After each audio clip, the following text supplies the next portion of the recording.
Amber Heard and Johnny Depp. Two names that we are all way too familiar with right now. But let's just imagine just for like 1 second what this whole situation could have turned out like had they not actually been drinking alcohol.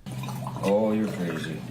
Oh, you're crazy. Have you drunk this whole thing this morning? Oh, you got this going. You got this going? I just started it. Oh, really? Is it possible that their relationship was actually destined for failure because of this? Really? Despite all of the diagnoses of Amber Heard, that she's a schizophrenic, that she's a crazy person, that she's got a split personality disorder and multiple personality disorder, and that Johnny Depp is just a victim in this whole process, while those might be true, and they probably are, that without alcohol, it wouldn't have been such a dang show the entire time. So it was a very painful time, and I was more than likely trying to numb myself as much as possible. I would say that I was abusing alcohol. I do not know that I was abusing drugs, but I was abusing alcohol for sure. Did I read that right? You did. Who hasn't been there? Like truly, I bet all of us, if we have drank, we have 100% been in at least some version of those scenarios that Amber Heard and Johnny Depp have been in. All of the fights and all of the things, but just maybe didn't escalate quite that way. And on my side of the bed was human fecal matter.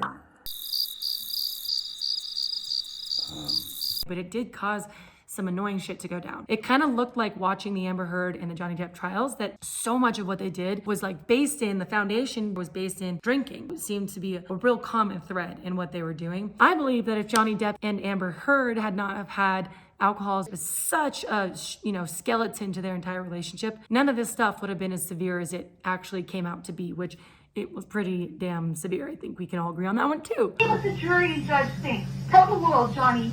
Tell them, Johnny Depp.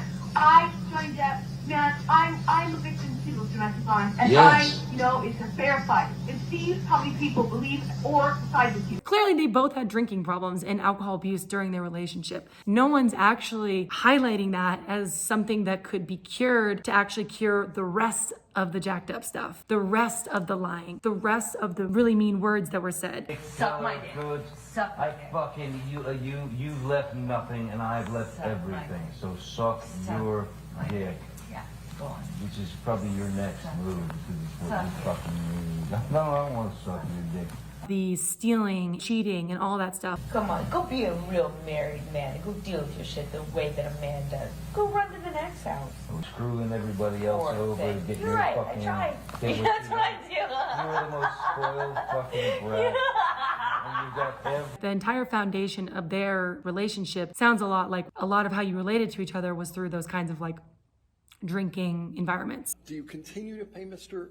Depp's wine bill? Yes, I do. Are you familiar with a Spanish wine known as Vega Sicilia? Yes, I know that it is a very expensive wine, and that I know that Miss Heard enjoyed drinking the wine.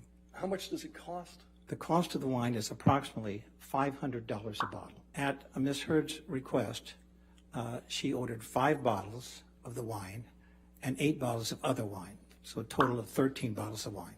I satisfied the liabilities that Mr. Depp incurred, which at the dissolve of their marriage was approximately $160,000.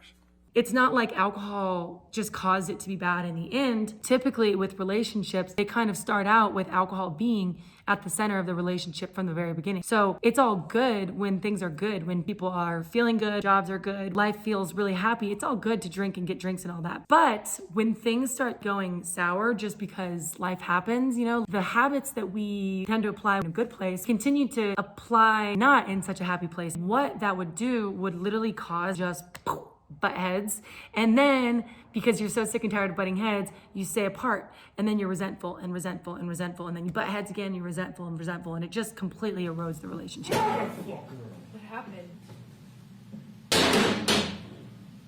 All of these things get so much worse when alcohol is involved because it simply fuels that fire. Maybe there could have been actual conversation between the two of them in times of frustration rather than just getting a glass of wine, to where they were able to actually fully communicate with each other. But it's funny because even though, this whole world view divorce is going on, no one's actually talking about the way that alcohol might be causing this to go down, because it's such a socially accepted thing to drink. Society is just so culturally used to having alcohol involved in relationships and in our own relationships that we're just breezing over it. Before you burn me on this, have you actually tried seeing what your relationship, your intimate relationships are like when you are drinking with that person constantly versus when you're not drinking with that person constantly? Alcohol might actually be the crux and the core of all this jacked up shit. And look, I'm not somebody who's here to say like anti-alcohol and all that kind of stuff. Not at all. I am saying that alcohol seems to be a cause of so much fighting and insecurity and rage and anger. If it wasn't there, if alcohol wasn't there, would those other arguments or issues even exist? When I stopped drinking when I was like 25 or 26 years old, I had gone through,